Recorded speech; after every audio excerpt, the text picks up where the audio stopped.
After spending more than a year in Wales, I can attest that British fare is bland. I mean, don't get me wrong, there's a certain charm in a plate of fish and chips or a cuppa with a biscuit, but if you're expecting an explosion of flavors, you'll likely be disappointed. And don't even get me started on their idea of spicy. It's like they glanced at a chili pepper from across the room and decided to call it a day. And I don't even like spicy food. But let's not linger too long on the world of food.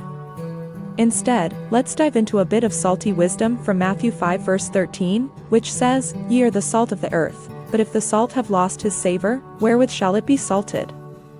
It is thenceforth good for nothing, but to be cast out, and to be trodden under foot of men."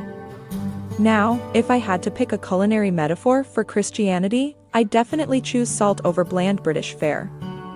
Oddly enough, even the salt here doesn't seem salty. How is that even possible? But here's the deal with salt, it's not just about making things taste better.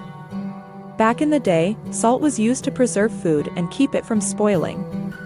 In a world without refrigerators, salt was a game changer. So, when Jesus tells us we're the salt of the earth, he's not just saying, hey, go add a bit of flavor to life. He's saying, you have the power to preserve and make a difference in this world. But what happens if the salt loses its saltiness? Well, that's the kicker, isn't it? Salt that's lost its saltiness is about as useful as a teapot without a spout, not very useful at all, especially if you live anywhere in Britain where tea is one of the main food groups. In the same way, as Christians, if we lose our saltiness, if we lose our distinctive flavor and purpose, we become about as effective as bland food. We blend in, we're forgettable, and we don't make the impact we're meant to. Just like British food without a dash of spice, life without the saltiness of Christ's love is a bit dull. So, what's my point?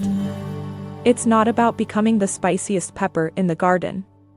It's about embracing our role as preservers of love, kindness, and truth in a world that sometimes seems to have forgotten the recipe. It's about bringing out the best flavors in life, making things better, and leaving a positive mark. And let's not forget the rest of that verse, where Jesus warns that if the salt loses its saltiness, it's good for nothing but to be thrown out and trampled underfoot. Now, I don't know about you, but I'd rather not end up as the culinary equivalent of a doormat. I'd rather be the salt that seasons conversations, brings comfort, and preserves what's good.